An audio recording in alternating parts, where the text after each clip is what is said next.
ఈ యొక్క ఉదయవేళ మనము పగ తీర్చుకొనుట నా పని అని వర్తమానము మనం నేర్చుకుందాం. చూడండి, రోమీయులకు రాసిన పత్రిక 12వ అధ్యాయము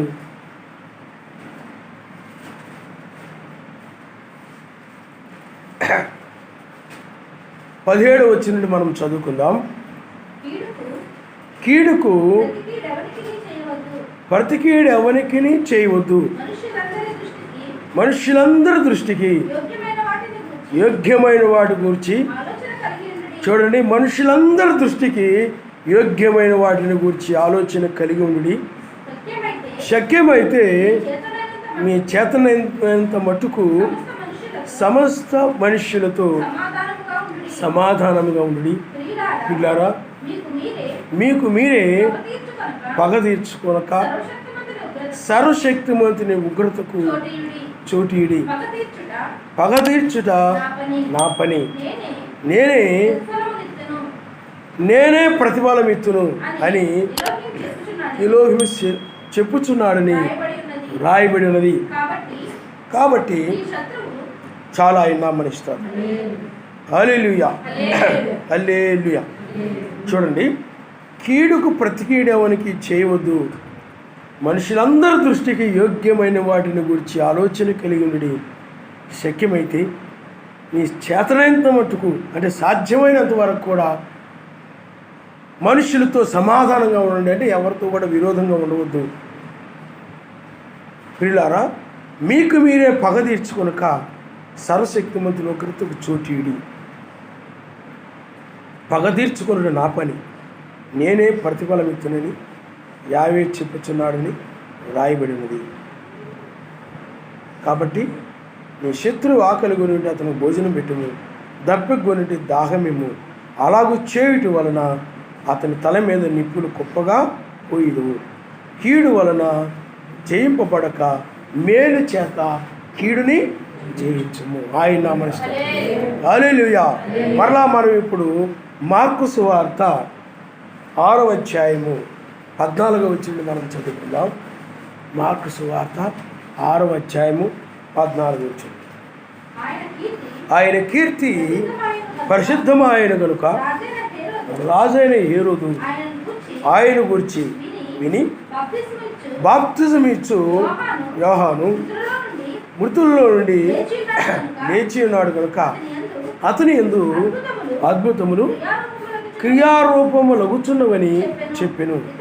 ఇతరులు ఈయన ఏలియానియు, మరికొందరు ఈయన ప్రవక్త అనియు, ప్రవక్తలలో ఒకని వలె ఉన్నాడని చెప్పుకొనుచుండిరి. అయితే హేరోదు విని, నేను తలగొట్టించిన యోహానే అతడు మృతుల్లో నుండి లేచి ఉన్నాడని చెప్పెను. హేరోదు తన సహోదరుడగు ఫిలిప్పు భార్య అయిన హేరోదియను పెళ్లి చేసుకొనినందున యోహాను నీ సహోదరుని భార్యను చేర్చుకొనుట నీకు న్యాయము కాదని హేరోదుతో చెప్పిన కనుక ఇతడు ఆమె నిమిత్తము యోహానును పట్టి తెప్పించి చెరసాలలో బంధించిండెను. హేరోదియా అతని మీద పగబట్టి అతన్ని చంపింపగోరెను గాని ఆమె చేత గాకపోయెను. ఎందుకనగా యోహాను నీతిమంతుడును పరిశుద్ధుడునగు మనుష్యుడని హేరోదు ఎరిగి అతనికి భయపడి అతని కాపాడుచూ వచ్చెను. మరియు అతని మాటలు వినినప్పుడు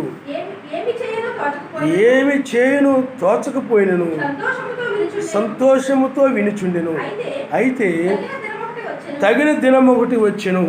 ఎట్లనగా హేరోదు తన జనన దినోత్సవమందు తన ప్రధానులకును సహస్రాధిపతులకును గలిలే దేశ ప్రముఖులకును విందు చేయించెను.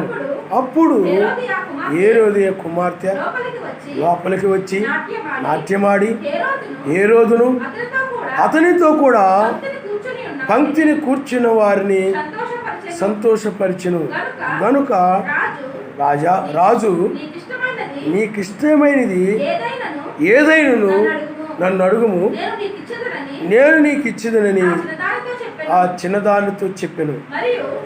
మరియు నీవు నా రాజ్యములో సగమటుకు ఏమి అడిగినను నీకు ఇచ్చేదనని అతడు ఆమెతో ఒట్టు పెట్టుకొనెను. గనుక ఆమె వెళ్ళి నేను ఏమి అడిగదనని తన తల్లిని అడుగుగా ఆమె బాప్తిజం ఇచ్చు యోహాను తల అడగమని చెప్పాను. వెంటనే ఆమె త్వరగా రాజునొద్దకు వచ్చి బాప్తిజం ఇచ్చు యోహాను తల పళ్ళెంలో పెట్టి ఇప్పుడే నాకెంపు కోరుచున్నానని చెప్పాను. రాజు బహుగా దుఃఖపడెను గాని తాను ఒట్టు పెట్టుకొనిన ఒట్టు నిమిత్తమును తనతో కూర్చొని ఉన్న వారి నిమిత్తమును ఆమెకు ఇయ్యను అననొల్లకపోయేను. వెంటనే రాజు అతని తల తెమ్మని ఆజ్ఞాపించి ఒక బంట్రోతును పంపెను. వాడు వెళ్ళి చెరసాలలో అతను తలగొట్టి పళ్ళెములో అతని తల పెట్టి తెచ్చి ఆ చిన్నదానికి ఇచ్చెను. ఆ చిన్నది తన తల్లికి ఇచ్చెను. యోహాను శిష్యులు ఈ సంగతులు విని వచ్చి శవమును ఎత్తుకొని పోయి సమాధిలో ఉంచి ఆయన నామమున స్తోత్రం. హల్లెలూయా. చూడండి, పగ తీర్చుకుంటూ నా పని అని మెసేజ్ చెప్పాడు. పిల్లారా, ఇక్కడ మనము చాలా జాగ్రత్తగా వాక్యాన్ని మనము ధ్యానించినప్పుడు ఇక్కడ ఒక పగ కనపడతా ఉంది. మనం చదువుకున్నటువంటి దానిలో ఏం కనపడుతుంది చెప్పండి? ఒక పగ. ఆ పగ చూడండి, ఎందుకు ఆ పగ కారణం ఏమిటి అనేది కూడా ఇక్కడ చెప్పబడింది. హేరోదు ఒక తప్పు చేశాడు, ఒక పాపము చేశాడు. ఆ పాపం ఏమిటంటే చూడండి, హేరోదు తన సహోదరుడు ఫిలిప్పు భార్య అయిన హేరోదియను పెళ్లి చేసుకునినందున, చూడండి, హేరోదు తన సహోదరుడు ఎవరు? ఫిలిప్పు. హేరోదు యొక్క సహోదరుడు ఎవరు చెప్పండి? ఫిలిప్పు. ఆ ఫిలిప్పు యొక్క భార్య అయినటువంటి హేరోదియను పెళ్లి చేసుకునినందున పెళ్లి చేసుకున్నాడు. అది వ్యభిచారం, అది పాపం. మీకు అర్థమైందా? అంటే ఆ యొక్క సహోదరుని యొక్క భార్యను అతడు వివాహం ఆడాడు. బైబిల్ చెప్తుంది, నీ పొరుగు వాడిని దేని కూడా నువ్వు ఆశించుకున్నావు. అది న్యాయము కాదు. ఏ రోజు ఉన్నాడు, ఏ రోజు భార్య ఉందనుకున్నాం, అది క్రమము. కానీ తన సహోదరుని యొక్క భార్యను అతడు వివాహం చేసుకోవడం అనేది న్యాయం కాదు. అందుకని వాక్య ప్రకారంగా చూస్తే అది ఏమవుతుంది? అన్యాయం అవుతూ ఉంది. అప్పుడు అక్కడ ఫిలిప్పు ఏమైపోతున్నాడు చెప్పండి? అన్యాయం అయిపోతూ ఉన్నాడు. అది క్రమము కాదు, అది అక్రమం అని బైబిల్ చెప్తూ ఉంది. అక్రమము అంటారు. అందుకనే మనం చూస్తూ ఉంటాం, లోకంలో అక్రమమైన సంబంధాలు ఉంటాయి. ఒక్కోడు ఇద్దరేసి ముగ్గురేసి భార్యని కలిగి ఉంటారు. అక్రమం సంబంధం అది. అర్థమైందా? ఒకడు తన అందుకని ఇక్కడ ఏ రోజు చేసిన తప్పు ఏంటంటే తన భార్యను పక్కన పెట్టేసి అతను పట్టించుకోవట్లేదు. కానీ ఇతను ఏం చేస్తున్నాడు చెప్పండి? ఫిలిప్పు యొక్క అంటే సహోదరుని యొక్క భార్యను ఇతడు వివాహం చేసుకున్నాడు. ఇది తప్పు. ఇది అన్యాయం, ఇది పాపం. ఆ రోజుల్లో ప్రవక్త ఎవరు, వర్తమానికుడు ఎవరు? యోహాను. ఆ తర్వాత మెస్సయ్య వచ్చాడు. యోహాను, ఆ తర్వాత మెస్సయ్య వచ్చాడు. యోహానులో ఏ ఆత్మ ఉంది? ఏలి ఆత్మ ఉంది. అతడు ఏలి ఆత్మ కలిగిన వాడు కాబట్టి ఆ ఏలి ఆత్మ కలిగినటువంటి యోహాను దాన్ని ఏం చేసాడనంటే అది ఖండించాడు. అతడు ప్రవక్త కాబట్టి అతడు చెప్పాలి, అతడిది బాధ్యత, సర్వశక్తిమంతుడు అప్పగించిన పని అది. అందువలన యోహాను ఏం చేశాడనంటే అందుకనే చూడండి, యోహాను నీ సహోదరుని భార్యను చేర్చుకొనుట నీకు న్యాయము కాదని హేరోదుతో చెప్పెను. అప్పుడు ఈ ఫిలిప్పు యొక్క అంటే సహోదరుని భార్య అంటే ఫిలిప్పు యొక్క భార్య హేరోదు దగ్గర ఉంటా ఉంది. హేరోదు దగ్గర ఉంటా ఉంది. అక్కడ ఆమెను చేర్చుకున్నాడు, వివాహం చేసుకున్నాడు. అక్కడ ఉండిపోయింది ఆమె. అందుకని యోహాను ఏమన్నాడనండి, అది వాక్య వ్యతిరేకము. మీకు అర్థమైందా? దానిని చెప్పాడు ఆ యోహాను. చూడండి, చేర్చుకున్న న్యాయం కాదని హేరోదుతో చెప్పెను. ఇతడు ఆమె నిమిత్తము యోహానును పట్టి తెప్పించి చెరసాలలో బంధించి ఉండెను. అందుకని మీరు చూడండి, నిజముగా పరిశుద్ధాత్మ కలిగిన వ్యక్తి ఏం చేస్తాడు చెప్పండి? వాక్య వ్యతిరేకమైనది ఏదైనా ఉన్నప్పుడు ఒక ప్రవక్త లేకపోతే ఒక వర్తమానికుడు దాన్ని గద్దించినప్పుడు పశ్చాత్తాపడతాడు. నిజముగా ఏ రోజు కానీ ఏ రోజే కానీ మేము చేసింది పాపమే, మేము చేసింది తప్పే, ఇది సర్వశక్తిమంతుని దృష్టిలో దోషమైపోద్ది, పాపమైపోద్ది, ఇది అక్రమము, అక్రమ సంబంధాలు ఉండకూడదు, ఏమండి ఇది అక్రమమైన వివాహము అని చెప్పి మేము చేసింది పాపమే అని వాళ్ళు నిజమైనటువంటిగా ఆయన ఏర్పాట్లు ఎవరైనా ఉన్నట్లయితే వాళ్ళు పశ్చాత్తాపడతారు, ఏడుస్తారు. యోహాను,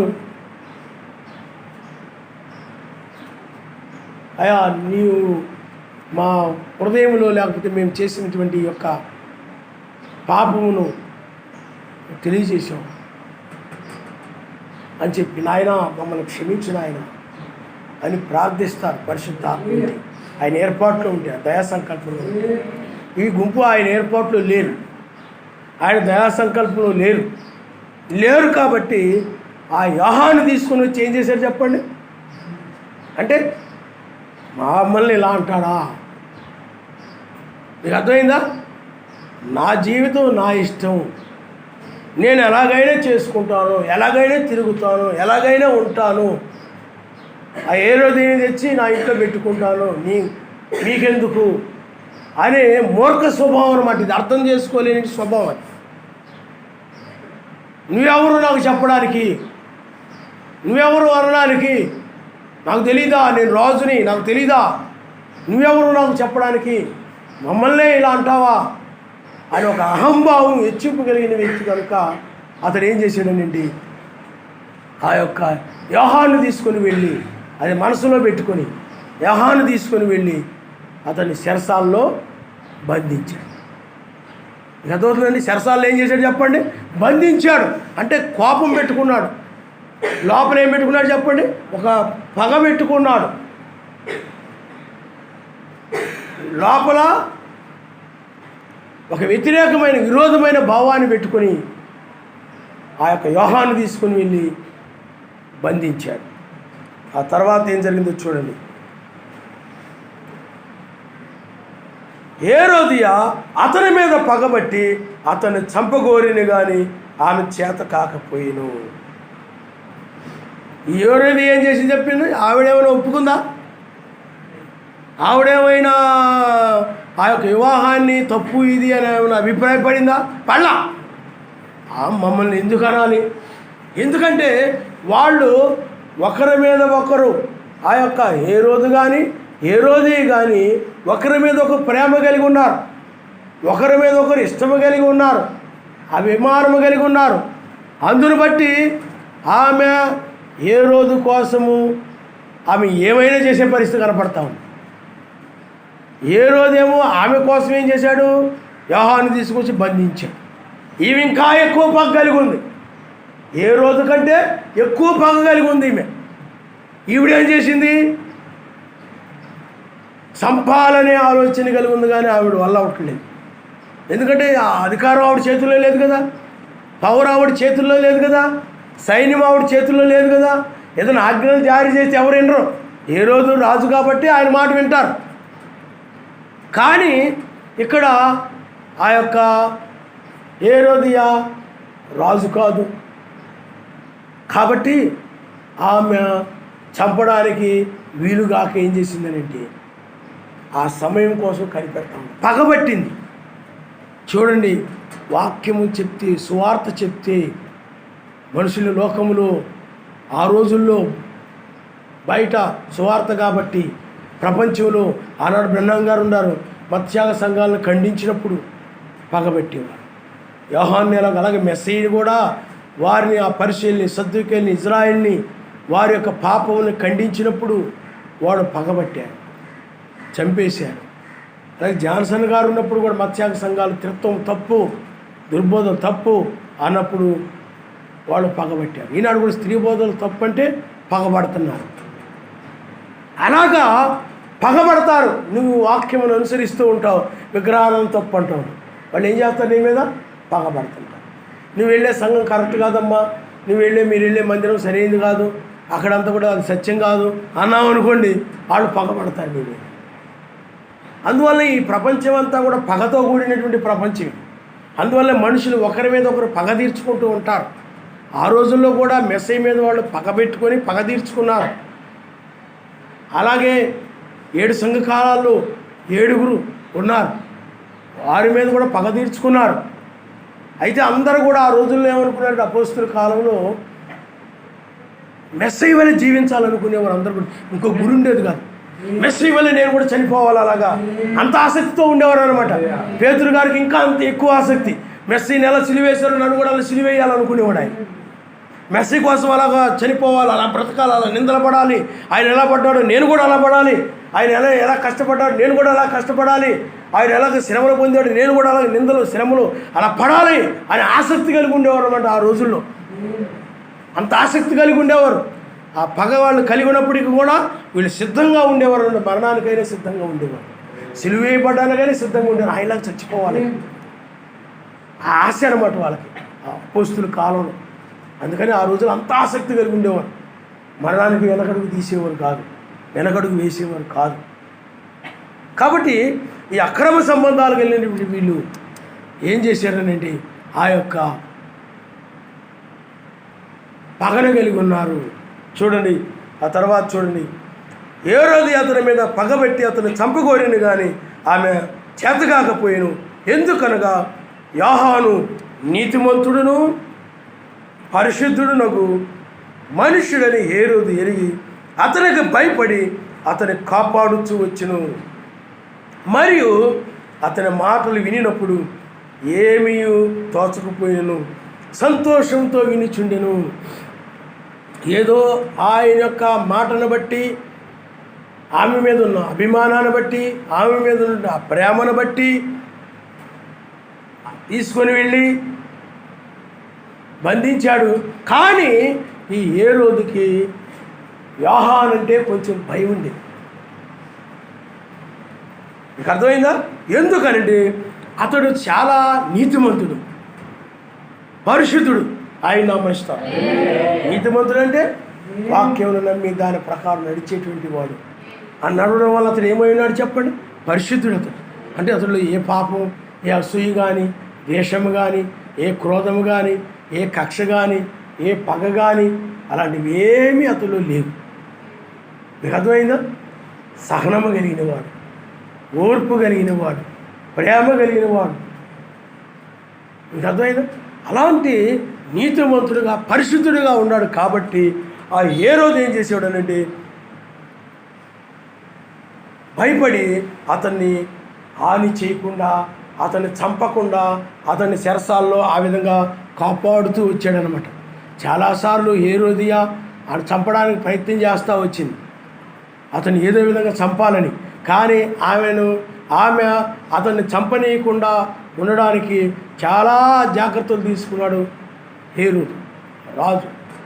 ఆయన నామనిస్తాడు. హల్లెలూయా. అందుకని మీరు ఎప్పుడైనా చూడండి, మీరు నీతిమంతులుగా పరిశుద్ధులుగా ఉంటే మీ చుట్టుపక్కల వాళ్ళు కూడా భయపడతారు మీకు.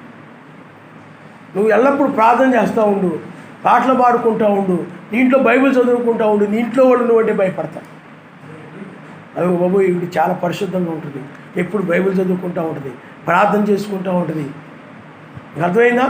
ఎప్పుడు ఆ బైబిల్ చదువుకుంటూ ధ్యానించుకుంటూ ఉంటుంది, పాటలు పాడుకుంటూ ఉంటుంది, చాలా నీతిగా ఉంటుంటుంది. ఎవరిది కూడా అన్యాయముగా అక్రమముగా దేని కూడా ఆశించదు. ఈవిడ యథార్థంగా ఉండదు. ఈవిడలో చాలా సహనం ఎక్కువ. ఆడ భర్త ఎన్నో ఇబ్బందులు పెట్టినా, తాగొచ్చి లేకపోతే ఇలాగా ఎన్నో కష్టాలు పెట్టినా, లేకపోతే ఇరుగు పొరుగు ఎన్నో ఇబ్బందులు పెట్టినా, ఏమైనా కానీ చాలా సహనంతో ఆ మెస్సయ్య వలె నోరు తెరవకుండా క్షమించని ప్రార్థించేటువంటి స్వభావం కలిగింది ఈమె. నీకు అర్థమైందా? అనేటువంటి ఒక సాక్ష్యము.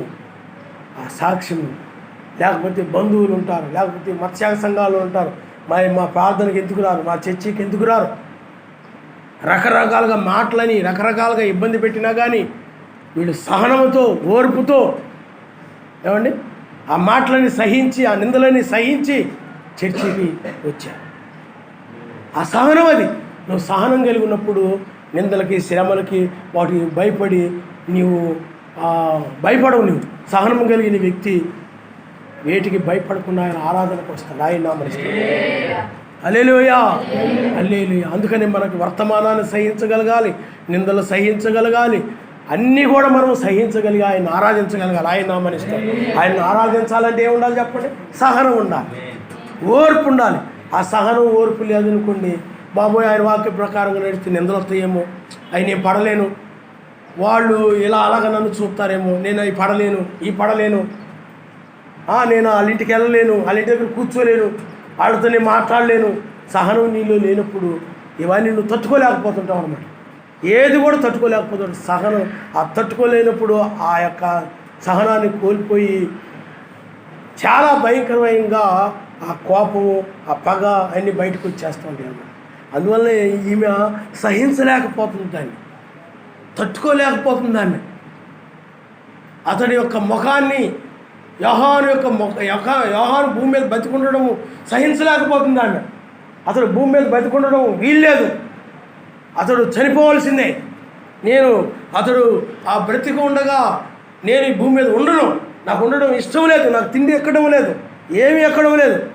ఆ విధమైనటువంటి ఆమె యోహానుని బట్టి ఆమె సహనాన్ని కోల్పోయి పగతో రగిలిపోతూ ఉండాలి. గతవుతుందండి. అదే సహనం కలిగి ఉన్నట్లయితే పోనీలే, ఎలాగ శరసాలు వేసారు కదా, పోనీలే అనుకోలే. పగతో ఉందన్నమాట లోపల. కానీ ఇతడు భయపడుతూ ఉన్నాడు.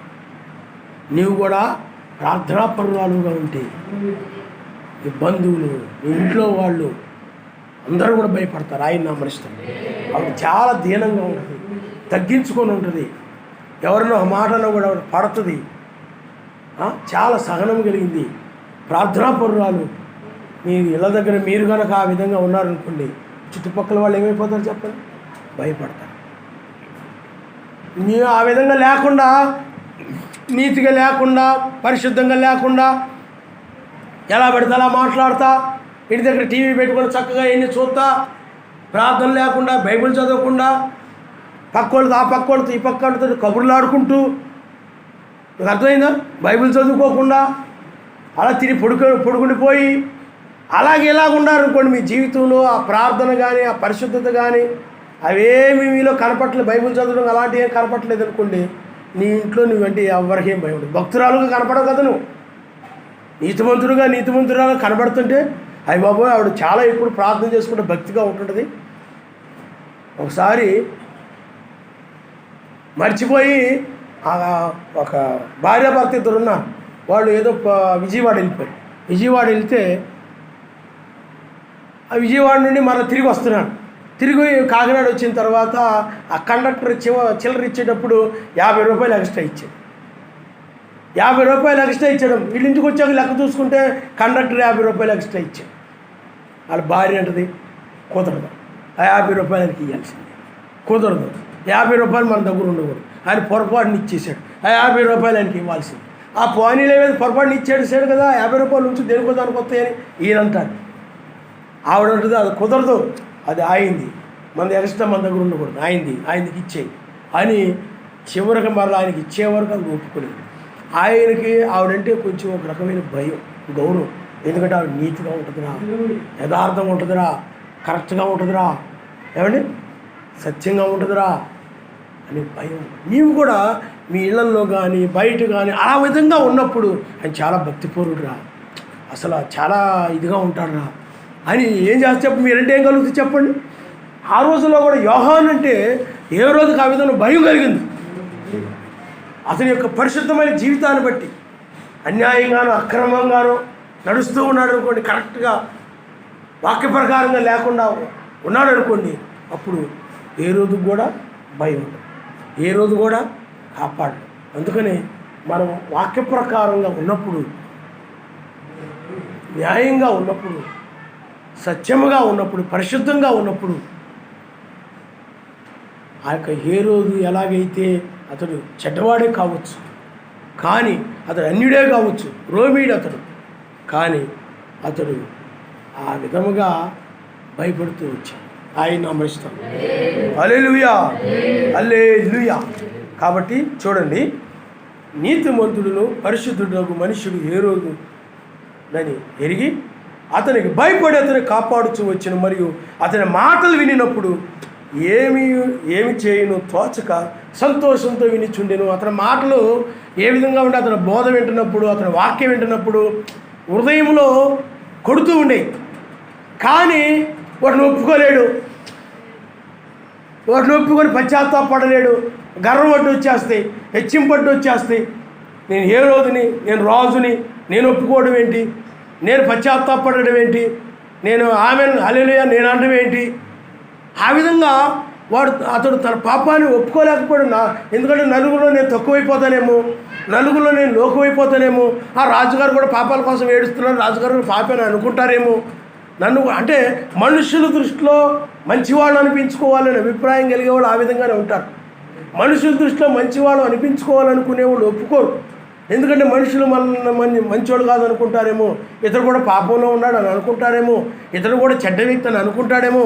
అందులో మనుషుల మెప్పు పొందేవాళ్ళు ఎప్పుడు కూడా ఏం చేయరు చెప్పండి, తగ్గించుకోవడానికి ఒప్పుకోరు, మనుషులు లోకం అయిపోవడానికి ఒప్పుకోరు. మీకు అర్థమైందా? అందువల్ల లోకం అయిపోతానేమో, నేనంటే గౌరవం ఉండదేమో, నేనంటే భయం ఉండదేమో, నాకు విలువ ఇవ్వరేమో. ఇలా కనుక నేను ఆ వాక్యం విని పశ్చాత్తాపడినట్లయితే, ఆ వాక్యానికి లోబడినట్లయితే హేరోదు గారు కూడా యోహాను యొక్క వర్తమానాన్ని వింటున్నాడు అని అనుకుంటారేమో.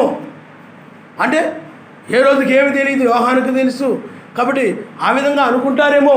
అనుకొని ఆ మనుషుల యొక్క మెప్పుని ఆశిస్తూ మనుషుల దృష్టిలో మంచివాడిని అనిపించుకోవాలని అభిప్రాయం కలిగి ఉన్నాడు కనుక అతడు మనుషులను బట్టి ఒప్పుకోలేకపోతున్నాడు, మనుషులను బట్టి మెస్సైని అంగీకరించలేక అతడు ఏం చేస్తాడు చెప్పండి, ఏమి చేయను తోచక, ఏం చేయాలా అర్థం కాక అటు మనుషుల్ని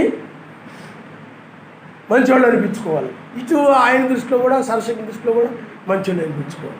ఏది తోచక, ఏం చేయాలో తోచక సంతోషంతో వింటుండేవాడు, ఆనందంతో వినేవాడు, కానీ మారేవాడు కాదు.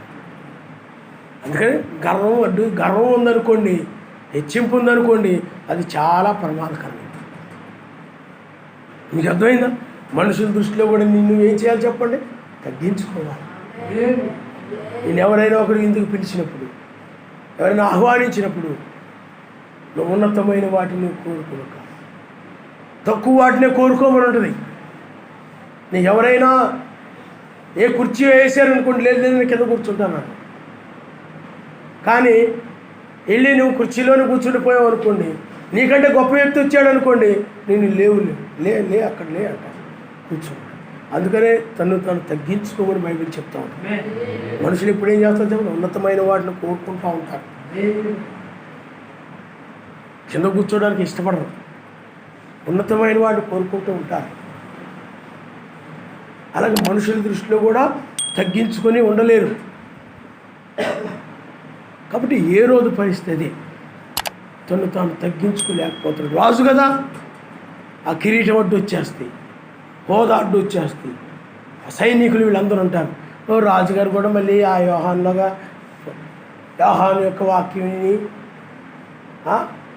పాపిని ఒప్పుకుంటున్నాడు, ప్రార్థన చేసుకుంటున్నాడు. ఆ సైనికులు రకరకాలుగా నా గురించి అనుకుంటారేమో, చెప్పుకుంటారేమో. అదనమాట. అవన్నిటిని బట్టి ఏమైపోతుందో చెప్పండి, ఆయన అంగీకరించలేకపోతున్నాడు, ఎటు అటు నిర్ణయం తీసుకోలేకపోతున్నాడు. సంతోషిస్తున్నాడే తప్ప ఇటు తోచన పరిస్థితిలో ఉన్నాడు. నీతిమంతుడని తెలుసు యోహాను, పరిశుద్ధుడని తెలుసు, కానీ ఒప్పుకోవడానికి ఏమవుతుంది చెప్పండి, మెస్సీని అంగీకరించడానికి ఏమవుతుంది చెప్పండి, గర్వం వడ్డు వచ్చేస్తుంది, రాజు అనేటటువంటి వచ్చేస్తుంది. అందుకని ఆయన సన్నిధికి వచ్చేటప్పుడు అన్ని రాజు అయినా ఏదైనా అధికారి అయినా ఏదైనా అన్నీ మర్చిపోవాలి, ఒక సామాన్యమైన వ్యక్తిగా ఉండాలి. ఆయన హల్లెలూయా, హల్లెలూయా. అందరూ ఆయన దృష్టిలో ఒకటే, అందరూ ఆయన దృష్టిలో సమానమే. మీకు అర్థమైందా? అందరి పట్ల ఆయన ఒకే ప్రేమ కలిగి ఉంటాడు, ఆయన పక్షపాతం లేదు. జనులు ఆ విధంగా అనుకుంటుంటారు, ఆయన ఆళ్ళ దేవుడండి, ఈయన ఎళ్ళ దేవుడండి, ఆయన ఇజ్రాయెల్ దేవుడండి, ఆయన ఎళ్ళ దేవుడండి అనుకుంటు, మన దేవుళ్ళు ఉండాలి మనకు బోలుందని అనుకుంటూ ఉంటారు.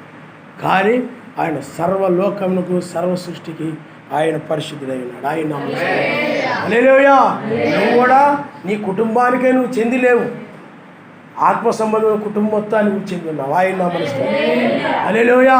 నా కుటుంబానికే నేను చేసుకుంటాను, నా భర్తకే నేను చేసుకుంటాను, నా భార్యకే నేను చేసుకుంటాను, నా పిల్లలకే నేను చేసుకుంటాను, నా కుటుంబానికి నేను చెంది ఉన్నాను తప్ప వాళ్ళది వేరే కుటుంబం, వాళ్ళు వేరే వాళ్ళు, వాళ్ళ కుటుంబం నాకు సంబంధం లేదు అనుకోకండి. నీవు ఆత్మ సంబంధంగా అందరికీ సంబంధించిన వ్యక్తి, నీ పరిచర్య అందరికీ సంబంధించింది.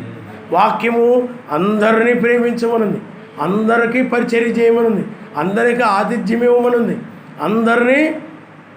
అందరి విషయంలోనూ ధర్మకార్యము ప్రతిదీ కూడా అందరి విషయంలో ఉండాలి. ఆయన నామస్తుడు. హల్లెలూయా, హల్లెలూయా. కాబట్టి నీవు అందరికీ చెందిన వ్యక్తి, ఎందుకంటే ఒక శరీరమై ఉన్నాం కాబట్టి మనందరం కూడా ఆయనకి సంబంధించిన వారు. ఆయన నామస్తుడు.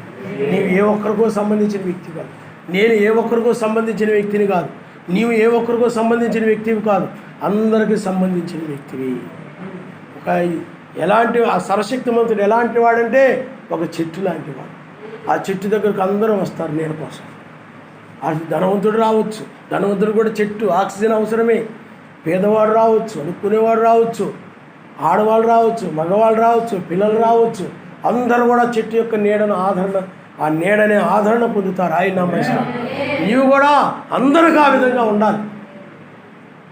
నేను వీళ్ళకే చెంది ఉన్నాను, వాళ్ళకే చెంది ఉన్నాను అన్నట్టుగా, మా కుటుంబానికే నేను చెంది ఉన్నాను అన్నట్టుగా ఉన్నట్లయితే అది ప్రేమ అవ్వదు, అది అన్యుల ప్రేమ అవుతుంది. అన్యులు కూడా ఆ విధంగానే ఉంటారు, లోకస్తులు కూడా ఆ విధంగా ఉంటారు. కాబట్టి సమాజంలోని పురుషులైనా స్త్రీలైనా వారు నీ సహోదరులు కాబట్టి నీ కుటుంబం పట్ల నువ్వు ఏ విధమైన ప్రేమాభిమానాలు, అంటే ఆత్మ సంబంధమైన ప్రేమాభిమానాలు కలిగి ఉంటావు. సమాజంలో కూడా ఆత్మ సంబంధమైన ప్రేమనే కలిగి ఉండాలి. ఆ విధంగా ఉంటేనే పరలోకం వస్తాం. మీకు అర్థమైందా? పక్షపాతం ఉండకూడదు. మా కుటుంబం ఇది వేరే కుటుంబం అని నీ కుటుంబం మీద ఒక అభిమానం చూపించడం, వేరే వాళ్ళ కుటుంబం మీద దురభిమానం చూపించడం, లేకపోతే నీ కుటుంబం మీద ప్రేమను చూపించి వేరే కుటుంబాల మీద నీవు ద్వేషం చూపించడం కానీ అలాంటివి ఉన్నట్లయితే నువ్వు అన్యత్వంలో ఉన్నట్టే. నీవు ఇంకా నిజమైన ప్రేమ అందరి పట్ల. అందుకనే సూర్యుని యొక్క వెలుగు గడ్డి మీద పడుతుంది, చెట్ల మీద కూడా, మంచి చెట్ల మీద కూడా పడుతుంది. అందరి పట్ల నువ్వు ఆ విధమైన ప్రేమను నువ్వు కలిగి ఉండాలి. నీకు అర్థమైందా? పరలోక రాజ్యానికి రావాలంటే నువ్వు వేరు నేను వేరు అనేది పరలోకంలో ఉండదు.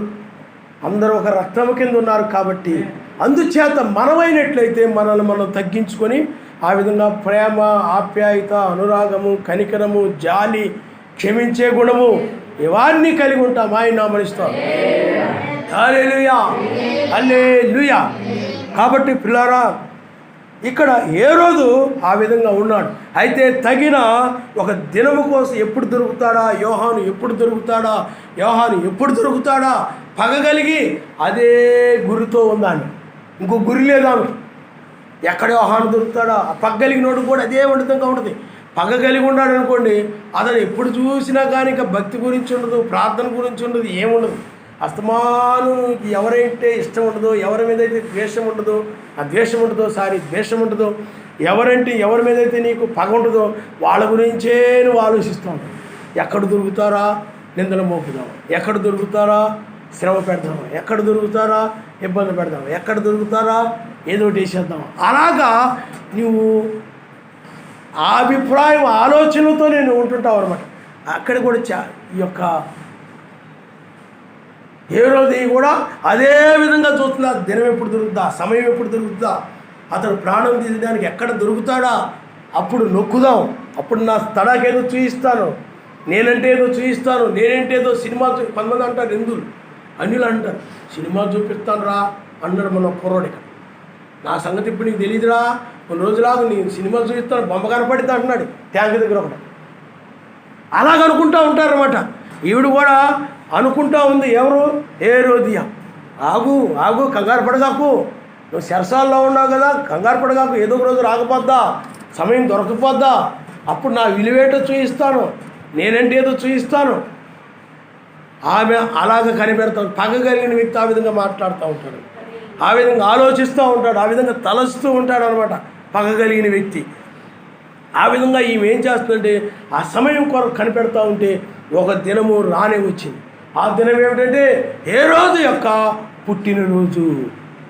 ఆ పుట్టినరోజున ఆ పుట్టిన జన్మదినాన్ని చాలా ఘనంగా జరపాలని నిర్ణయించుకొని అధికారులు, ఆ సైనికులు ఆ యొక్క రాజు యొక్క జన్మదినాన్ని చాలా గొప్పగా జరిగించాలని మంచి మేళాలు, తాళాలు, సంగీతాలు ఏవేవో పెట్టారు. మంచి పెద్ద పెద్ద కేకులు, ఆర్భాటాలు, అంగులు ఏవేవో తెచ్చారు. ఆ రోజులో మంచి మంచి భోజనాలు, మంచి మంచి ఆహారాలు, మంచి మంచి డ్రింకులు ఇప్పుడు పెడుతుంటారు. పుట్టినరోజు సంగీతాలు, మంచి డ్యాన్స్ వేసేవాళ్ళు. అందులో డ్యాన్సు వేయడానికి హేరోదియ కుమార్తె ఆమె బాగా ట్రైనింగ్ అయింది, శిక్షణ తీసుకుంది ఆ రాజుగారి యొక్క. ఎందుకంటే ఆమె ఒక పన్నాగం పన్నింది. రాజుగారు ఆ పుట్టినరోజున డ్యాన్స్ బాగా వేసిన తర్వాత నీకేం కావాలో కోరుకోమని అడుగుతాడు. అప్పుడు ఆ యోహాను యొక్క తలను అడగొచ్చని మీకు అర్థమవుతుందండి. దానిని ఆమె ముందుగానే ఒక ఆలోచన కలిగి ఉందాన్ని. ఆ ఆలోచన బట్టి ఏం చేసింది చెప్పండి. ఆ కూతురికి మంచి చక్కగా ట్రైనింగ్ ఇచ్చి, మంచి బట్టలు వేసి, మంచి చక్కగా డ్యాన్స్ బాగా వేసేలాగా, ఆ ఏదో ఒక మంచి సినిమాల్లో మంచి పాట సెలెక్ట్ చేసుకొని ఆ పాట బాగా డ్యాన్స్ వేసేలాగా తయారు చేసింది. మీకు అర్థమైందా? అప్పుడు హేరోదు యొక్క చూడండి, ఆ దినం ముందు తన ప్రధానులను, సహస్రాధిపతులను, గలిలే దేశపు ప్రముఖులను, ఆ గలిలే దేశంలో ఉన్న ప్రముఖులు, ఎందుకంటే ఆ గలిలే దేశంలో హేరోదు ఉండేవాడు కాబట్టి అక్కడ ఆ ప్రముఖులందరినీ కూడా ఆహ్వానించాడు. గొప్ప గొప్ప వాళ్ళందరూ వచ్చారు. ఇప్పుడు చాలామంది పుట్టినరోజులకి కార్లు వేసుకుని అలా వచ్చేస్తారు. ఆ పుట్టినరోజు ఆ యొక్క వాళ్ళ ఇంటి దగ్గర ఓళ్ళు బళ్ళు, కార్లు అలా వరుసగా ఉంటాయి. సామాన్యులు కాదు, గొప్ప గొప్ప వాళ్ళని పిలిచాడు. ఉన్నతమైన వాళ్ళందరూ పిలిచాడు. అందుకని గొప్ప వాళ్ళ పెళ్ళికి ఎవరిని పిలుస్తారు, లేకపోతే పుట్టినరోజుకి ఎవరిని పిలుస్తుంటారు? గొప్ప గొప్ప వాళ్ళే పిలుస్తారు, సామాన్యుల్ని చాలా తక్కువ. కాబట్టి పిల్లారా, ఇక్కడ చూడండి, అప్పుడు గొప్ప విందు చేయించను. మంచి చికెను తినేవాళ్ళకి చికెన్, బిర్యానీ, పలావు, జాయింట్లు ఏమండి, అలాగే లివర్ ముక్కలు ఏముంటాయి, కోడి కాళ్ళు, మేక, అన్ని రకాలన్నమాట. ఏది కావాలంటే అది. ఇంకా సమస్తము కూడా శుభ్రంగా వాళ్ళకి వండి పెట్టారన్నమాట. అన్నీ రెడీగా ఉన్నాయి, అలా వండి పెట్టారు. ఆ టైంలో గమనించండి, అప్పుడు ఏ రోజు ఈ కుమార్తె లోపలికి వచ్చి నాట్యమాడి ఏ రోజులు అతనితో కూడా పంక్తిని కూర్చున్న వారిని సంతోషపరిచిన కనుక రాజు నీకు ఇష్టమైనది ఏదైనా నన్ను అడుగుము, నేను నీకు ఇచ్చిదని ఆ చిన్నదానితో చెప్పాను. ఏ రోజు రాజు కూర్చొని పుట్టినరోజు కదా, మరి మంచి బట్టలు వేసుకొని మంచి కిరీటం పెట్టుకొని ఖరీదైన మెరిసిపోయే బట్టలు వేసుకొని ఆ కుర్చీలో కూర్చొని సింహాసనం మీద కూర్చొని ఉండాలి. ఆ పక్కన ప్రముఖులందరూ కూర్చొని ఉన్నారు, అటు ఇటు కొంతమంది. అప్పుడు ఆ యొక్క హేరోదే కుమార్తె వచ్చి చక్కగా డ్యాన్స్ చేయడం ప్రారంభించింది, నాట్యం ఆడడం ప్రారంభించింది. చాలా చక్కగా సంగీతాలు చక్కని పాటలతోటి పైకి కిందకి ఎగురుతూ డ్యాన్స్ చేస్తూ ఉన్నారన్నమాట. చాలా అద్భుతంగా డ్యాన్స్ చేసింది. ఆయన కూడా మురిసిపోయాడు, సంతోషపడిపోయాడు, ఆనందం పట్టిపోయాడు, ఆనందం తట్టుకోలేకపోయాడు. ఆనందం తట్టుకోలేక ఆ యొక్క పాపను పిలిచి నీకేం కావాలి, నీకు ఇష్టమైనది ఏదైనా అడుగు అన్నాడు ఆవేశంలో. ఆనందం తట్టుకోలేక, మీకు అర్థమైందా? ఆనందం తట్టుకోలేక ఆవేశంలో ఏమన్నాడు చెప్పండి. ఆనందం ఆవేశంలో నీకేం కావాలో చెప్పు. ఉప్పొంగిపోయాడు. నా జన్మదినాన అబ్బా గొప్ప నాట్యం ఆడింది అని ఆ నాట్యాన్ని మురిసిపోయి ఏం కావాలో అడిగినప్పుడు వాళ్ళ తల్లి దగ్గరికి పరిగెత్తుకుంటూ వెళ్ళింది. చూడండి, మరియు నీవు నా రాజ్యంలో సగం మట్టుకు ఏమడిగినా నీకు ఇచ్చేదని అతడు ఆమెతో ఒట్టు పెట్టుకున్నాడు. ఏమడిగినా ఇచ్చేస్తానన్నాడు. ఆమె వెళ్ళి నేనేమి అడిగిందని తన తల్లిని అడుగుగా ఆమె బాప్తిజం ఇచ్చు యోహాను తలను అడిగమని నేను. వెంటనే ఆమె రాజు వద్దకు త్వరగా వచ్చి బాప్తిజం ఇచ్చి యోహాను తల పళ్ళెంలో పెట్టి ఇప్పుడే నాకు ఎప్పింపు కోరుచున్నానని చెప్పాను. ఇది అడుగుతాడు అనుకోలేదు, ఇది అడుగుతుంది ఈ అమ్మాయి అని అనుకోలేదు రాజు. అందుకని ఏదైనా ఇచ్చేస్తానన్నాడు. కానీ ఈ యొక్క చూడండి, ఆ పగ అనేది కనుక ఉందంటే ఆ పగలో ఆ పగ కలిగిన వ్యక్తికి యొక్క హృదయములో, ఆమె యొక్క హృదయములో ఏ రాజ్యము సగభాగం కావాలని లేదు, దాని మీద వాంచలేదు. చూడండి, లేకపోతే ఇంకేదైనా నాకు ఆ కోట కావాలి, ఈ కోట కావాలి, ఆ తోట కావాలి, ఈ తోట కావాలి, అవేమి ఆ హృదయంలో లేవు. ఆ హృదయంలో ఏమన్నా చెప్పండి, పగ ఉన్నది కాబట్టి ఇంకేమీ లేదు. ఆమెకి ఏ వ్యామోహాలు లేవు, ఏ కోరికలు లేవు, ఏ రాజ్యకాంక్ష లేదు, నీ తర్వాత నేను రాణ్యవ్వాలని అది లేదు. ఆమెకున్నదంతా ఏమిటండి, చూడండి పగ ఎంత భయంకరమైందో. యోహాను యొక్క తలని తెచ్చి ఇప్పుడే నాకు కావాలని. చూడండి పగ ఎంత భయంకరమైందో. పగ ప్రాణాలు తీస్తుంది, పగ ప్రాణాలు తీస్తుంది, పగ భయంకరమైంది. అందుకనే బైబిల్లో చెప్తుంది ద్వేషమే మరణం అనేది బైబిల్. నీ సహోదరుని నువ్వు ద్వేషించకూడదు, నీ సహోదరిని నువ్వు ద్వేషించకూడదు, ద్వేషించువాడు మరణమందు ఉన్నాడు అన్నది బైబిల్లో. అలాగా ఆమె ద్వేషించి లోపల పగ పెట్టుకుంది. ఆ మాట చెప్పినందుకు ఆ అంతరంగములో ఆ విధమైన పగబెట్టుకొని ఆమె చూడండి తన కుమార్తెను ఆ యొక్క యోహాను యొక్క తలని అడిగేలాగా ప్రేరేపించింది. ఆమె చాలా భయంకరమైన పరిస్థితి. యోహాను యొక్క తర్వాత చదువమ్మా. రాజు బహుగా దుఃఖపడిన కానీ తాను పెట్టుకుని ఒట్టు నిమిత్తము తనలో కూర్చునే వారి నిమిత్తము ఆమెకి ఇయ్యను అనలోకి పోయింది. ఇందాక మనం అనుకున్నాం కదా, చాలా దుఃఖం వేసింది. అయ్యో యోహాను నీతిమంతుడే, అతడు పరిశుద్ధుడే, అతడిలో ఏ పాపము లేదే, అతడు ప్రవక్త,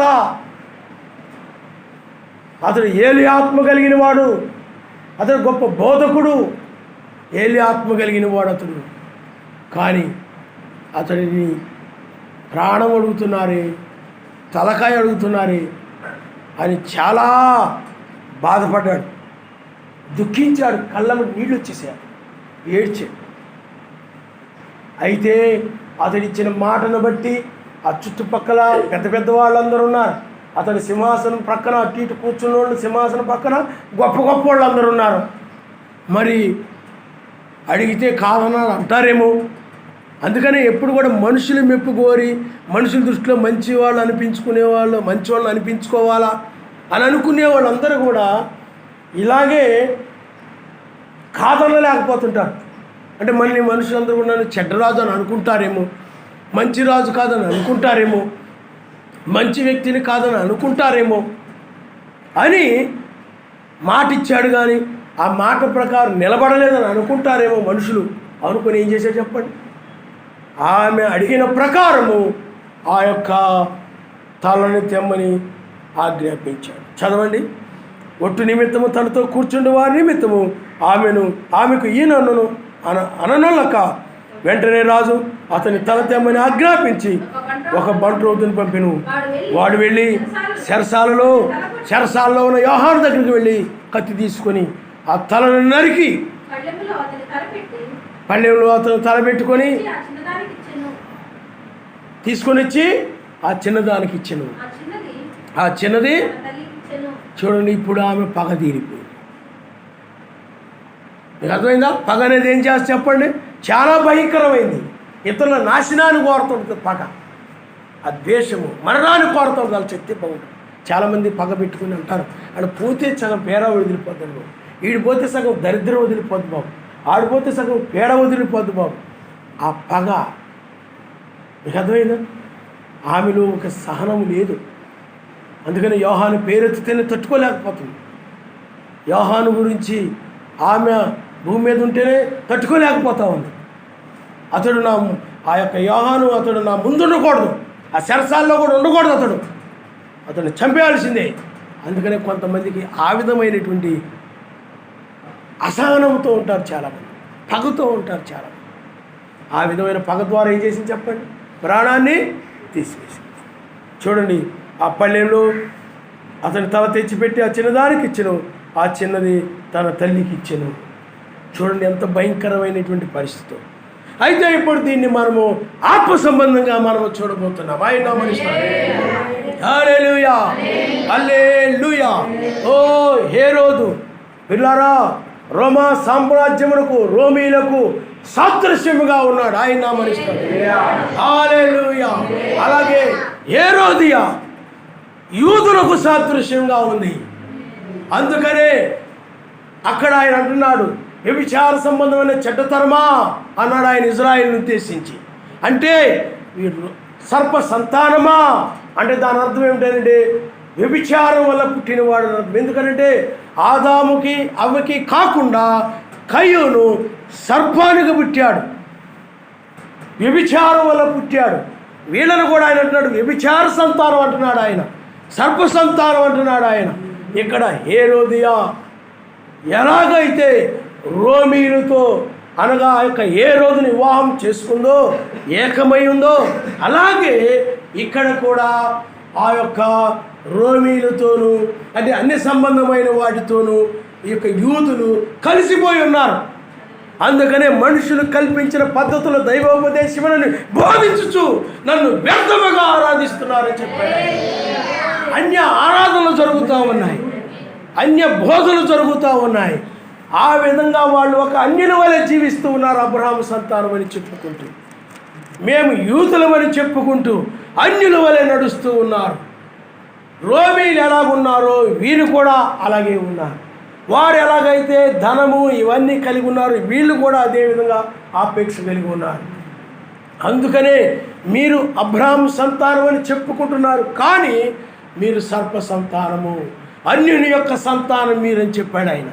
కాబట్టి పిల్లారా, అక్కడ పేరుకి మేము యూదులు అని వీళ్ళు చెప్పుకోవచ్చు, వాళ్ళు రోమీలు అని చెప్పుకోవచ్చు, కానీ వాళ్ళు రోమీలుగా ఉన్నప్పటికీ వీళ్ళు యూదులుగా ఉన్నప్పటికీ కానీ ఆలోచనలు కానీ మాటలు కానీ క్రియలు కానీ అన్నీ కూడా వాళ్ళ వీళ్ళ ఒకటే. మీకు అర్థమైందా? మాటలు ఆలోచనలు రోమీలు ఎలాగున్నాయో యూదులు కూడా అలాగే.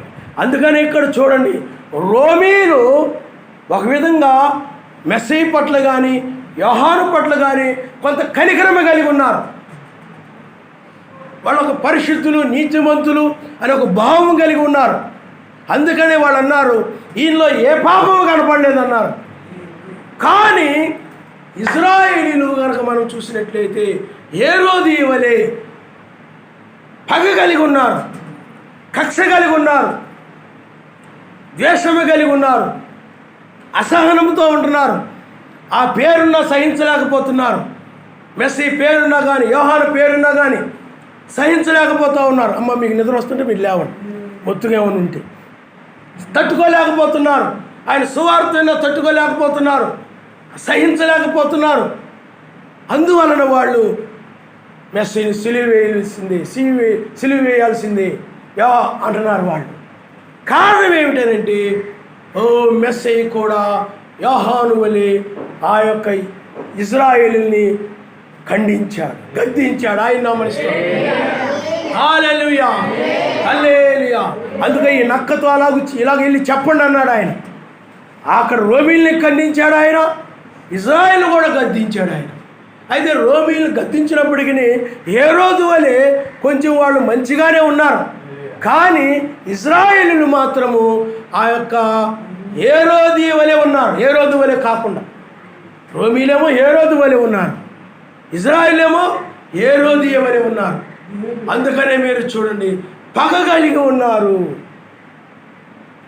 ద్వేషము కలిగి ఉన్నారు. అందుకని ఆ పగతోటే వాళ్ళు ఏం చేశారు చెప్పండి? మెస్సీని సిలువేయము, సిలువేయము, సిలువేయము అని కేకలు వేశారు. అప్పుడు ఆ యొక్క హేరోదు రాజు దుఃఖించాడు. వీళ్ళు ఏ పాపం కనపడలేదే అన్నాడు. హేరోదు కూడా ఏడ్చాడు.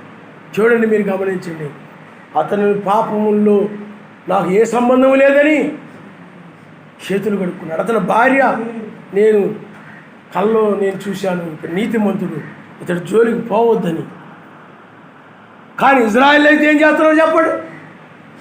హేరోదు వలె మాట్లాడుతున్నారు, సిలువ వేయాల్సింది. పగ కలిగి ఉన్నారు, ద్వేషము కలిగి ఉన్నారు. ఆ పగతోటే ఆయన ఏం చేశారు చెప్పండి? సిలువ వేశారు, సిలువ వేసి చంపివేశారు. అందులో పగ అంత భయంకరమైంది, చాలా ఘోరమైంది. అయితే మెస్సయ్య కానీ యోహాను కానీ పగ తీర్చుకోలేదు. మెస్సయ్య కానీ యోహాను కానీ ఏం చేయలేదు చెప్పండి? పగ తీర్చుకోలేదు. ఇదిగో మమ్మల్ని సిలువేయము, సిలువేయము అని ఇలాగా మమ్మల్ని సిలువకు అప్పగించారు కదా. ఎప్పటికీ కూడా ఆయన సిలువ వేసి చంపినప్పటికీ కూడా, ఆయన తిరిగి లేచిన తర్వాత కూడా యూదుల మీద కానీ ఇజ్రాయేల్ మీద కానీ పగ లేనే లేదు, ప్రేమే కలిగి ఉన్నాడు. ఆయన నామములో హల్లెలూయా. యోహాను కూడా ప్రేమే కలిగి ఉన్నాడు. అందుకని యోహాను మరలా వెళ్తాడు, ఆయన మోషే అక్కడికి వెళ్తాడు, మెస్సయ్య మరలా యూదుల దగ్గరికి వెళ్తాడు. పగ లేదు, ఎందుకంటే అది పగ తీర్చుకునే సమయం కాదు, అది ప్రేమ మాత్రమే. 7 సంఘకాలాల్లో కూడా పగ కలిగి అన్ని జనులు కానీ మతశాఖ సంఘాల వాళ్ళు కానీ నీతిమంతుల్ని చంపారు. రోమీలు అపోస్తుల కాలంలో రోమీలు అపోస్తుల్ని, అలాగే చాలామంది క్రైస్తవుల్ని చంపేశారు, చాలా భయంకరంగా చంపేశారు. అయినప్పటికీ కూడా స్టెఫను లాంటి వాళ్ళు చూడండి, ఆయన వాళ్ళ పాపములు వాళ్ళ మీద మోపకండి, వాళ్ళు క్షమించడం ఆయన ప్రార్థించారు తప్ప ఏమీ మనసులో పగ పెట్టుకోలేదు, ఏమీ మనసులో ఆ పగలేదు. ఎందుకంటే పగ తీర్చుకున్నట్టు నా పని ఆయన చెప్పాడు కాబట్టి, పగ తీర్చుకునే ఒక సమయం ఉంది, ఆ సమయంలో ఆయన పగ తీర్చుకుంటాడు. కాబట్టి పగ తీర్చుకోవడం మన పని కాదు. అందుకని మనం సౌలు రాజుని, దావీదుని కూడా మనం చూసినప్పుడు, దావీదు పిల్లరా ప్రేమ కలిగే ఉండేవాడు. ఎక్కడ కూడా సౌలు రాజు మీద ఎలాంటి పగ పెట్టుకోలేదు. పగ పెట్టుకున్నట్లయితే చంపడానికి అవకాశం వచ్చినప్పుడే చంపేవాడు. కానీ సౌలు రాజు అయినట్లయితే పగ కలిగి ఉన్నాడు. ఎక్కడ దొరికితే చంపుదామా, ఆ యొక్క సోలోనా, ఇదొక విడి ఏదో అంటారు, అది కర్రలాగా ఉంటుంది, ముందు సూదిగా ఉంటుంది, బళ్ళి ఉన్నారు, అలాంటిది ఏదైనా తీసుకొని ఆ గోడకి అలాగా గుచ్చేయాలనుకున్నంత కోపముతో కక్షతో ఉడికిపోతూ ఉండేవాడు. పగ లోపల రగిలిపోతూ ఉండేవాడు, పగతో అలాగా బాధపడిపోతూ ఉండేవాడు, లోపల బాధపడుతూ ఉండేవాడు.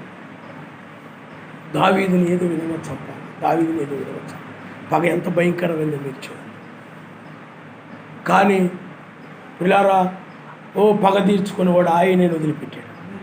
కానీ సర్వశక్తిమంతుడే ఆ సౌలు రాజుని చంపివేశాడు.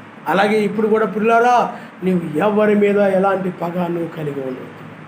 అపోస్తులు కానీ ఎవరు కూడా పగ కలిగి లేరు. ఎందుకంటే ఆ పగ అనేది ఎంత భయంకరమైందో మనం చూస్తున్నాం. అందుకని ఇంత భయంకరమైన పగ కలిగిన వారు ఇలాంటి సంఘాలు, ఎందుకంటే స్త్రీ సంఘానికి సాదృశ్యంగా ఉంటుంది. ఇలా ఏ రోజు ఇలాంటి సంఘాలు చాలా సంఘాలు ఉన్నాయి. అనేక మంది నీతిమంతులు యోహాను లాంటి ప్రవక్తలని భక్తులని చంపినటువంటి సంఘాలు ఉన్నాయి. యోహానుని చంపడమే కాదు, ఆమె చాలామంది క్రైస్తవుల్ని ఆమె లాంటి వాళ్ళు చంపేశారు పగబెట్టుకుని. నిజమైన క్రైస్తవుల్ని వాళ్ళందరి మీద పగ తీర్చుకోవడానికి ఇప్పుడు రెండవ రాకడలో వచ్చాడు ఆయన. ఇప్పుడు పగ తీర్చుకోవడం ఎవరి పని చెప్పండి? ఆయన పని. పగ తీర్చుకోవడం నా పని, నీ పని కాదు. ఎవరి మీద ఒకరి మీద నువ్వు కోపం తీర్చుకునే పని నీది కాదు, అది ఆయన పని. నువ్వు ఏదైనా ప్రార్థించి ఆయనకు అప్పగించడమే, ఏదైనా ప్రార్థించి నువ్వు ఆయనకు అప్పగించడమే, కానీ క్షమించమని ప్రార్థించడమే. ఇతరులు ఏదైనా నీకు ద్రోహం చేస్తే క్షమించమని ప్రార్థన చేయడమే, అంతేగాని నువ్వు ఏమాత్రం కూడా పగ పెట్టుకోవడానికి వీలు లేదు. ఎందుకంటే ఆ స్వభావం నీలో కనుక ఇక్కడ ఉన్నట్లయితే ఆయన రాజ్యానికి రావు, ఈ ఏళ్ల పాలనకు రావు. ఎందుకంటే అది పగ కలిగిన వారి రాజ్యము కాదది, ప్రేమ కలిగిన వారి రాజ్యం అది. ఆయన హల్లెలూయా, హల్లెలూయా. అక్కడ అలాంటి పగ ఏమీ ఉండదు. పగలు ఒకరి మీద ఒకరు పగలు కట్టడం ఉండదు, ఒకరు ఒకరు దూషించుకోవడం ఉండదు, ఒకరు ఒకరు ద్వేషించుకోవడం ఉండదు, ఒకరినొకరు తృణీకరించుకోవడం ఉండదు, ఒకరినొకరు వెలివేసుకోవడం ఉండదు, ఒకరినొకరు కొట్టుకోవడం ఉండదు, ఒకరినొకరు బూతులు తెచ్చుకోవడం ఉండదు. ఏమీ అక్కడ ఉండవు. అక్కడ ప్రేమే. నీ శరీరాన్ని నువ్వు ఎలా ప్రేమిస్తావో ఇతరులు కూడా అలాగే నువ్వు ప్రేమిస్తావు, ఆయన అమరిస్తావు. ఎందుకంటే నీ శరీరంలో ఒక భాగం కాబట్టి, అందరూ కూడా నీ శరీరంలో ఒక భాగం కాబట్టి అందరినీ నువ్వు ప్రేమిస్తావు. ప్రేమ, అక్కడ ప్రేమ తప్ప మరొకటి ఉండదు. అందుకని ఇప్పుడు న్యాయాధిపతి, ఇప్పుడు న్యాయాధిపతిగా వచ్చాడు ఆయన. ఇప్పుడు తెల్లవారుజామున నిర్గమాకాండం 14వ అధ్యాయంలో తెల్లవారుజామున ఇజ్రాయెల్ని రక్షించాడు. అలాగే చూడండి, ఇజ్రాయెల్ని పగబెట్టుకొని ఆ యొక్క ఇజ్రాయెల్ దేశంలో ఇజ్రాయెల్ని ఎంతో శ్రమ పెట్టారు ఈ ఐగుప్తీలు, ఐగుప్తు సైన్యము, ఐగుప్తి అధికారులు. ఆ మట్టి పిసికించడం, ఇటుకలు తయారు చేయించడం, రకరకాల మీ మట్టి మీరే తెచ్చుకోండి అని ఆ యొక్క అక్కడ ఆ యొక్క ఐగుప్తులో ఎన్నో పగగలిగి ఎన్నో కష్టాలు, ఎన్నో ఇబ్బందులు, ఎన్నో శ్రమలు పెట్టారు. వారు చాలా సహించారు, సహనము కలిగి ఉన్నారు. వాళ్ళు ప్రార్థించారు. వాళ్ళు మోషే వచ్చాడు వాళ్ళ కోసం, మోషే ద్వారాలో బయటకు వచ్చారు. తెల్లవారుజాము సమయంలో ఆ బలిష్ఠపు దూతగా ఆయన ప్రత్యక్షమయ్యారు. ఐగుప్తీలను ఆయన ఏం చేశాడు చెప్పండి? ఆపు చేసి ఇజ్రాయిల్ని ఆయన రక్షించాడు. ఇప్పుడు కూడా మనం ఇదే సమయంలో ఉన్నాము.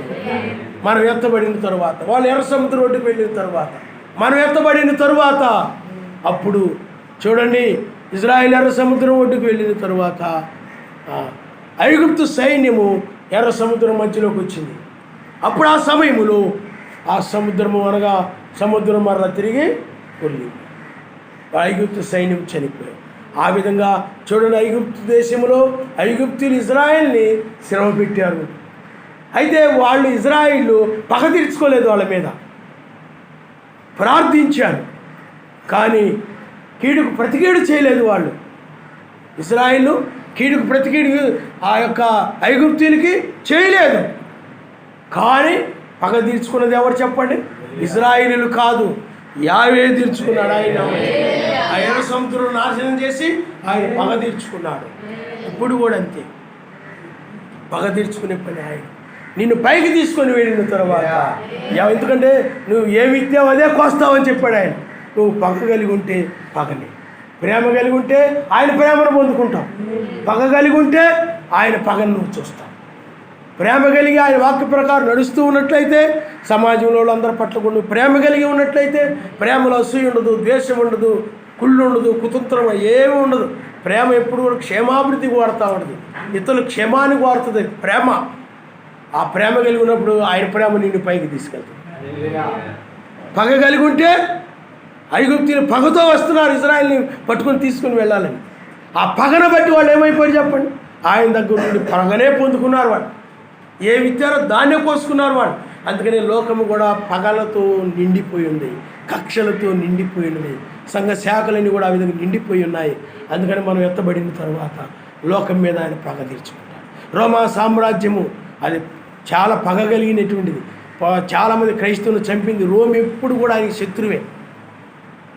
మొదటి రాకడలో చూడు రోమీలే. ఇప్పుడు కూడా రోమన్ క్యాథలిక్ సంఘం ఎప్పుడు కూడా ఆయన శత్రువు. ఈనాడు సంఘాలని కూడా ఆయన శత్రువులు. ఇప్పుడు అవన్నీ కూడా క్రైస్తవుల మీద పగబెట్టి, నిజమైన క్రైస్తవుల మీద పగ కలిగి చంపాయి. అందుకని ఆయన వాటన్నిటిని కూడా నాశనం చేసి పగ తీర్చుకుంటాడు. అందుకని ఆ పగ తీర్చుట నా పని. కాబట్టి పిల్లరా, ఇప్పుడు పగ తీర్చుకుని వాడుగా ఆయన ఉన్నాడు. దానియేలును చూడండి. దానియేలుని మీరు చూస్తే, ఓ పిల్లారా, దానియేలు అక్కడ వాళ్ళు ఎంతో శ్రమ పెట్టారు. తీసుకొని వెళ్ళి సింహాల గుహలో పడేశారు. ఏ మాత్రము కూడా వాళ్ళ మీద పగ కలిగి లేడు. ఏ మాత్రము కూడా పగ కలిగి లేడు. దానియేలు పగ కలిగి లేడు. కానీ పగ కలిగి ఎవరు కలిగి ఉన్నారు చెప్పండి? కొంతమంది ఉన్నారు, కొండగాండ్రు, అటువంటి వాళ్ళు ఇటువంటి వాళ్ళు ఉన్నారు. దానియేలుకి వ్యతిరేకంగా, విరోధంగా ఏమండి రాజుకు చెప్పి శాసనాన్ని పుట్టించి తీసుకొని వెళ్ళి సింహాల గుహలో పడేయడానికి కారకులయ్యారు. వాళ్ళు పగ కలిగి చేశారు ఆ పని. దానియేలు మీద ద్వేషము కలిగి చేశారు ఆ పని. అప్పుడు దానియేలుకి ఆ పగ ఉందా వాళ్ళ మీద? లేదు, ఏమీ లేదు. వెళ్ళి ప్రార్థిస్తున్నాడు ఆయన సరే. ఆయన ఈ రోజున కూడా నీవు అలాంటి ప్రార్థన కలిగి సింహాల గుహలో ప్రార్థిస్తున్నాడు.